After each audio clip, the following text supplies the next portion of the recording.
राम आन बसो वृंदावन में, मेरी उम्र बीत गई गोकुल में। नंद गोपाल कहूँ, लड्डू गोपाल कहूँ या कहूँ मुरली वाला, प्रेम से तुम्हें क्या कहूँ, तुम हो सभी का मन मोहने वाला। नमस्कार, कशिश न्यूज पर जन्माष्टमी स्पेशल देख रहे हैं आप। मैं हूँ आपके साथ रश्मि श्रीवास्तव और हमारे इस खास कार्यक्रम में आज खास मेहमान जुड़ेंगी। सबसे पहले आपको उनसे मिलवाते हैं। तृप्ति शाक्या हमारे साथ है। बहुत स्वागत है सबसे पहले आपका कशिश न्यूज पर। बहुत बहुत धन्यवाद। तृप्ति जी, सबसे पहले तो आप पटना आई, यहाँ आपका कार्यक्रम था और आज हमसे बातचीत करने का हमें ये मौका मिला है, तो उसके लिए सबसे पहले तो आपको शुक्रिया। पटना कैसा लगा?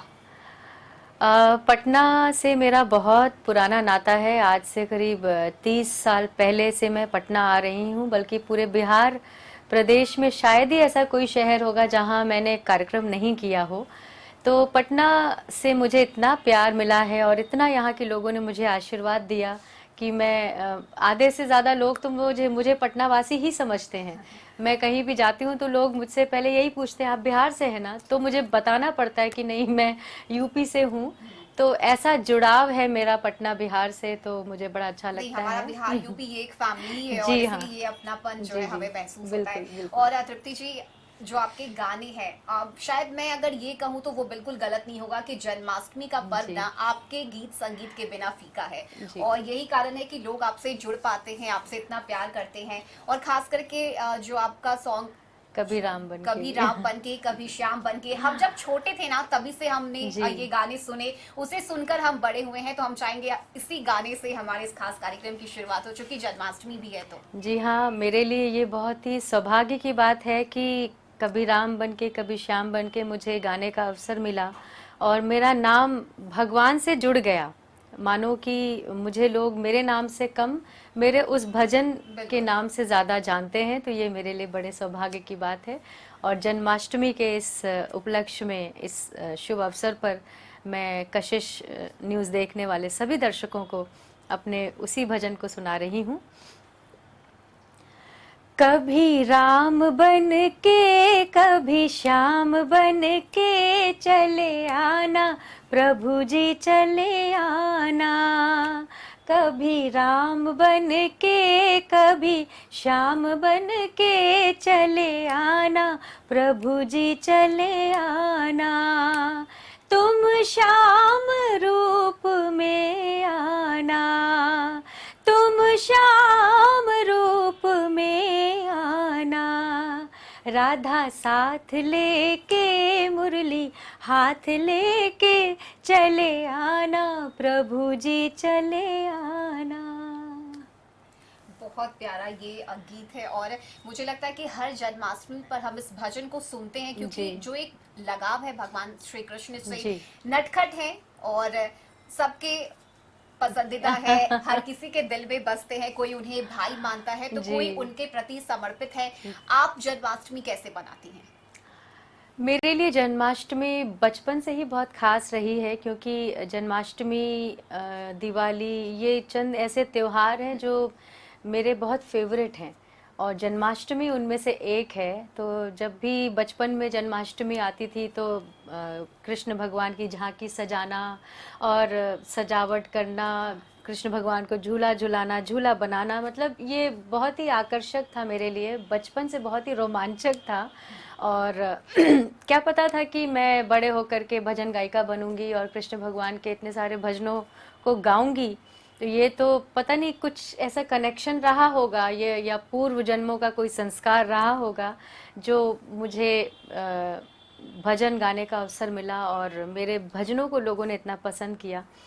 तो जब बचपन से जन्माष्टमी मनाते आ रही हूँ और जब मैंने ये भजन गाया, कभी राम बन के कभी श्याम बन के, ये एल्बम गाया, तो उस वक्त तक बिल्कुल नहीं सोचा था कि मैं एक भजन गायिका के रूप में इस्टेब्लिश होंगी। मैं हर तरह के गाने गाती हूँ, मैं लोकगीत भी गाती हूँ, गज़लें भी गाती हूँ, फिल्मी सॉन्ग्स भी गाती हूँ, हर तरह का संगीत मुझे पसंद है और मैं परफॉर्म भी करती हूँ, बॉलीवुड सिंगिंग भी करती हूँ। लेकिन शायद ये भगवान की योजना रही होगी या कृष्ण भगवान चाहते होंगे कि मेरे मुख से उनका गुणगान हो, तो ये मेरा सौभाग्य बन पड़ा कि मैंने वो एल्बम किया और उसके बाद से पूरी दुनिया मुझे एक भजन गायिका के रूप में जानती है और मुझे बहुत आशीर्वाद मिलता है, लोगों का बहुत प्यार मिलता है। इसके लिए मैं जितना भी धन्यवाद करूं, ईश्वर का, लोगों का, जनता का, वो कम है। बिल्कुल। और तृप्ति जी, हम चाहेंगे एक और प्यारा सा भजन जो आप जी लड्डू गोपाल को समर्पित करना चाहती हैं। जी, मेरा एक गाया हुआ बहुत ही पसंदीदा भजन है जो मैं आप सबको भी सुनाना चाहूँगी। मेरे मोहन मुरलिया वाले, मेरे मोहन मुरलिया वाले, किया जीवन ये तेरे हवाले, किया जीवन ये तेरे हवाले हो, मेरे मोहन मुरलिया वाले, मेरे मोहन मुरलिया वाले, किया जीवन ये तेरे हवाले, हाँ किया जीवन ये तेरे हवाले। उनके हवाले कर दीजिए, उसके बाद सारी चिंता उनकी। बिल्कुल, सारी चिंता उनकी। और यही कारण है, हमने आपके बहुत सारे इंटरव्यूज देखे हैं तृप्ति जी, जिसमें आपने अक्सर इन बातों का जिक्र किया है कि जब मैं छोटी थी तभी से आपको गाने में जो है रुचि थी और आपके फैमिली का सपोर्ट आपके साथ रहा। आपके जो रिलेटिव्स हैं वो भी कहते थे कि अरे इसमें तो बचपन से ही वो क्षमता है कि ये बड़ी होकर एक अच्छी भजन गायिका बनेगी। तो इसे लेकर आप क्या कहना चाहेंगे आज? मैं बचपन से ही, जब से मैंने होश संभाला है, मैं गाती आई हूँ। और मैं जब गाना गाती थी, शायद मैं 5-6 बरस की थी, तो मैं जब कोई भी गाना गाती थी तो मेरे माँ बाप को बड़ा अचंभा लगता था कि इतनी कम उम्र में और कोई इतना परफेक्शन के साथ कैसे गा सकता है और इतनी सुरीली आवाज़ किसी की कैसे हो सकती, जबकि मेरे पूरे फैमिली में कोई म्यूज़िक का बैकग्राउंड नहीं है।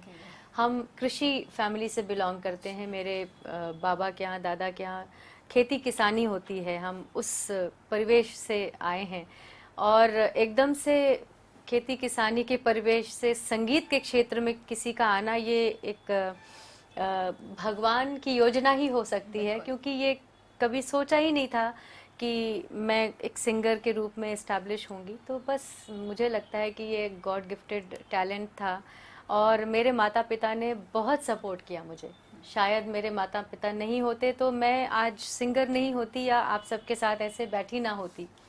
तो ये उनका पूरा सपोर्ट रहा और फिर लोगों का प्यार और आशीर्वाद, बहुत अच्छे अच्छे गुणी जनों से मुझे सीखने का अवसर मिला और बस आज इस पायदान तक पहुंच पाई मैं उनके आशीर्वाद से।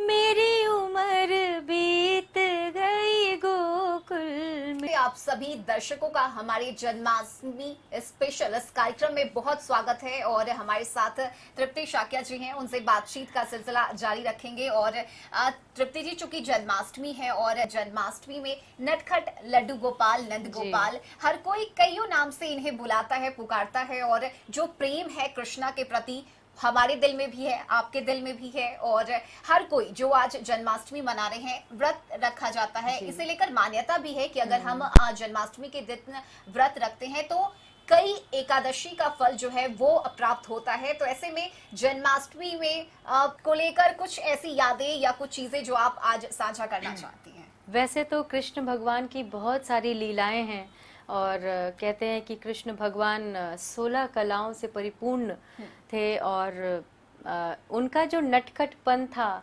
शायद इसीलिए आज हर भक्त उनके साथ कनेक्ट होता है। शायद वो इसलिए सबके प्रिय हैं। मुझे भी बहुत पसंद है। तो एक बहुत खास लीला उनकी थी जब वो उनका मन करता था राधा जी से मिलने का। तो ऐसे सबके सामने तो जा नहीं सकते थे, क्योंकि उस दौर का उस जमाने की बात अलग थी, थोड़ा पर्दा था, बहुत छुप छुप के सब चीजें होती थी। ही अलग था। वो प्रेम उनका ऐसा था कि वो दिखाना नहीं चाहते थे, दर्शाना नहीं चाहते थे, तो छुप छुप के एक दूसरे से मिला करते थे कृष्ण और राधा। तो उसी का एक प्रसंग है, जब वो राधा जी से मिलने के लिए जाते हैं तो एक मनिहारी का भेष बनाकर जाते हैं, चूड़ी वाला बनकर जाते हैं और राधा जी को देखने के लिए, उनसे मिलने के लिए। वो प्रसंग जो मैंने गाया, मनिहारी का भेष बनाया, वो मैं सुनाना चाहूंगी सबको जी। मनिहारी का भेष बनाया, शाम चूड़ी बेचने आया। मनिहारी का भेष बनाया, शाम चूड़ी बेचने आया। छलिया का भेष बनाया, शाम चूड़ी बेचने आया। चूड़ी लाल नहीं पहनूं, चूड़ी हरी नहीं पहनूं। राधा जी कह रही हैं, चूड़ी लाल नहीं पहनूं, चूड़ी हरी नहीं पहनूं। मुझे श्याम रंग है भाया, श्याम चूड़ी बेचने आया।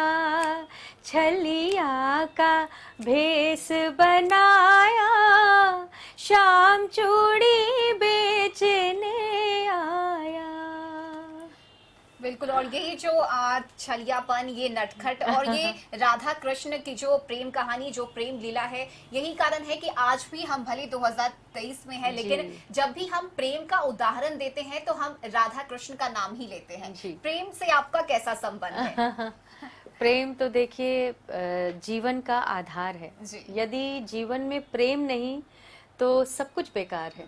मुझे लगता है वो प्रेम चाहे आपके अपने माता पिता से हो, चाहे अपने भाई बहन से हो, अपने दोस्तों से हो, किसी से भी हो, प्रेम ही हर रिश्ते का आधार होता है। तो प्रेम ईश्वर से होना, ये तो और भी सौभाग्य की बात है। तो मुझे तो ईश्वर से बहुत प्रेम है, क्योंकि मुझे लगता है कि बिना उनके तो कुछ भी संभव नहीं है। तो प्रेम अगर है तो सब कुछ है, प्रेम नहीं है तो कुछ भी नहीं है। संगीत में भी एक प्रेम का ही समायोजन होता है। बिना प्रेम के आप अच्छा संगीत कर ही नहीं सकते। जब आपके अंदर प्रेम होगा तो ही वो भाव आपके अंदर से उत्पन्न होगा और आप एक अच्छा संगीत लोगों तक पहुंचा सकते हैं। बिल्कुल। जीवन में ना प्रेम और खास करके भगवान से जो हमारा रिश्ता है वो हमेशा सकारात्मक होना चाहिए, पॉजिटिव होना चाहिए। बिल्कुल। और ताकि हम दूसरों में प्रेम बांट सके। जब तक हम खुद से भरपूर प्रेम में डूबे हुए नहीं होंगे, हम दूसरे तक प्रेम नहीं पहुंचा सकते हैं। बिल्कुल। तो हम चाहेंगे कि आप अपनी थोड़ी पर्सनल लाइफ के बारे में भी आज जिक्र कीजिए, क्योंकि जन्माष्टमी है, कान्हा जी का आशीर्वाद तो आप पर बना ही हुआ है। तो कुछ ऐसी चीजें और कुछ यादें जो आप आज साझा करना चाहती हो? देखिए, मैं बहुत बचपन से ही मैंने संगीत करना शुरू किया, और जब मैं 10-11 बरस की थी तभी से मैंने स्टेज पर परफॉर्म करना शुरू कर दिया था। और मैं जब स्कूल के दिनों में गाया करती थी स्टेज पर, तो लोगों को बड़ा अचंभा होता था कि कितनी कम उम्र में इतना सुरीला गाना गाना, ये कोई चमत्कार जैसा ही हो सकता है। क्योंकि मैंने उस वक्त तक कोई ट्रेनिंग नहीं ली थी, मैं बिना सीखे जब गाती थी तो वो भी लोगों को बहुत अच्छा लगता था।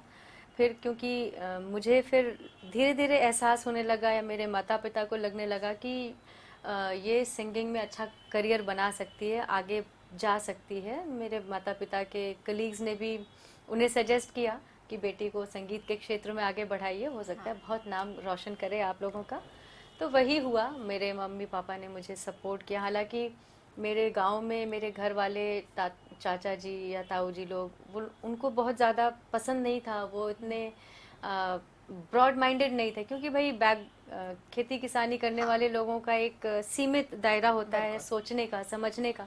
और मेरे फादर क्योंकि प्रोफेसर थे, हम लोग फॉरेन में भी रहे, डेनमार्क में भी रहे, पापा हम लोगों को लेके गए। तो हमारी जो परवरिश हुई वो थोड़े मॉडर्न युग में हुई और उसी तौर तरीके से हुई। तो उसका ये रिज़ल्ट था कि मेरे फादर ने मुझे बहुत सपोर्ट किया, संगीत की शिक्षा दिलाई, और सीखते सीखते आज यहाँ तक पहुँची हूँ। और मुझे लगता है कि संगीत यदि किसी के अंदर है तो वो एक एक्स्ट्रा एक्स्ट्रा आशीर्वाद है ईश्वर का। अगर आपके अंदर संगीत है तो जीवन में बड़ा ठहराव होता है, और ठहराव होता है तो हर चीज़ आप बहुत बेहतरीन तरीके से कर सकते हैं। और मेरा बचपन से बहुत ही लगाव रहा है ईश्वर के प्रति। मैं बहुत आध्यात्मिक हूँ और मुझे लगता है कि बिना ईश्वर के एक पत्ता भी नहीं हिल सकता। तो प्रेम ही जीवन आधार है, प्रेम ही ईश्वर से जुड़ने की वो कड़ी है। और मुझे जो एक प्रतिभा मिली गाने की, एक अच्छी आवाज़ मिली, उसके ज़रिए मैं प्रभु की बात को लोगों तक पहुंचाने का काम करती हूँ। ये मेरे लिए सौभाग्य की बात है। श्यामा आन बसो वृंदावन में, मेरी उम्र बीत गई गोकुल में।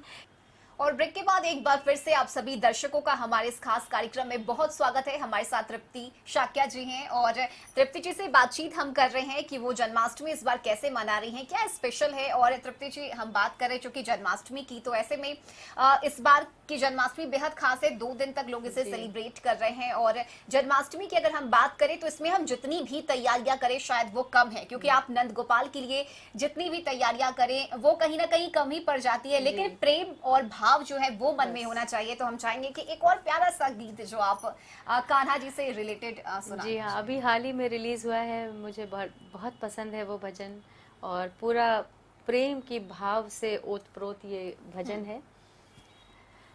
मेरे बांके बिहारी लाल, तुझसे दिल लगाया है। मेरे बांके बिहारी लाल, तुझसे दिल लगाया है। तेरे नैनों ने जादू कैसा मुझ पे चलाया है। तेरे नैनों ने जादू कैसा मुझ पे चलाया है। मेरे बांके बिहारी लाल, तुझसे दिल लगाया है। मेरे बांके बिहारी लाल, तुझसे दिल लगाया है। बहुत सुंदर। और हमें लगता है दिल लगाने के कारण ही आज हम जहाँ पर हैं या फिर आप जहाँ हैं, आज उन्हीं का आशीर्वाद है, उन्हीं का प्यार है कि आज हम इस मुकाम पर हैं। तृप्ति जी, आज एक सवाल है मेरे मन में जो मैं आपसे पूछना चाहती हूँ, क्योंकि देखिए जब लोग भगवान से जुड़ते हैं, उनकी पूजा पाठ करते हैं, तो उन्हें ये लगता है कि हम कर तो रहे हैं लेकिन हमें मिलेगा क्या।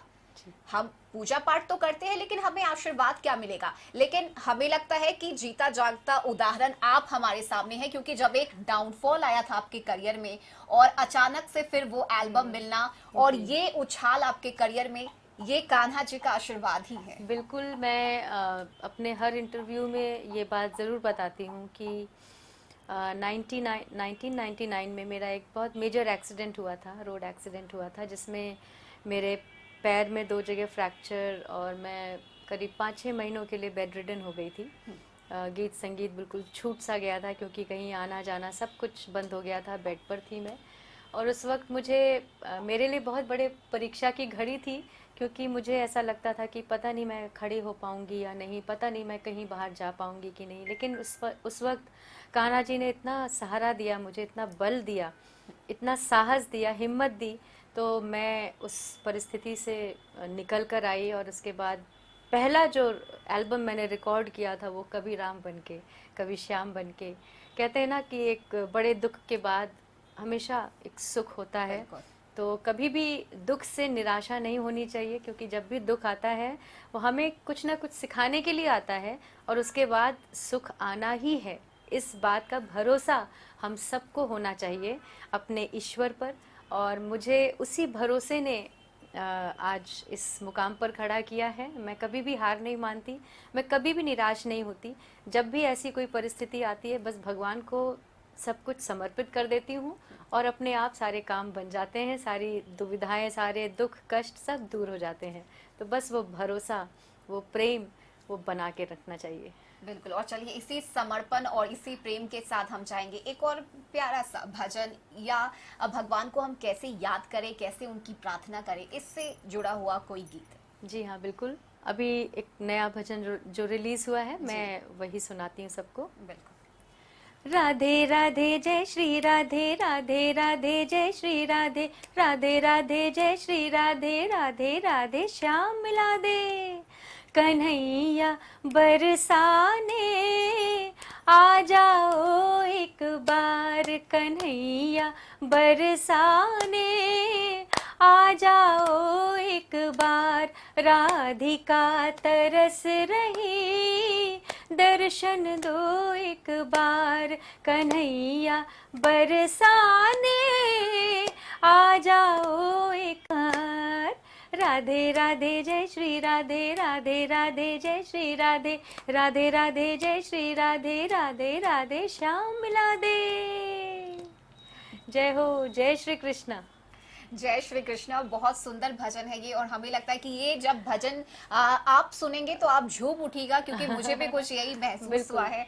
और भक्ति है, प्रेम है श्री कृष्ण के प्रति, राधा रानी के प्रति, और गोकुल वृंदावन में भी जो रस की होली खेली जाती है जन्माष्टमी में, प्यार जो है चारों तरफ बिखरा रहता है। और इसी प्यार के साथ एक और कुछ प्यारा सा गाना देखिए जो आप समर्पित करना चाहती हो कान्हा को। भजनों की तो ऐसी लड़ी है कि ये कभी खत्म नहीं होने वाली है, एक के बाद एक, बस लगता है कि भजन गाते ही जाओ, लेकिन समय की अपनी लिमिटेशंस होती हैं। लेकिन जाते जाते एक प्यारा सा भजन कन्हैया को समर्पित करते हुए। होली जो आपने बात छेड़ी है, तो बरसाने की होली बहुत फेमस है, तो चलिए एक होली भी हो जाए।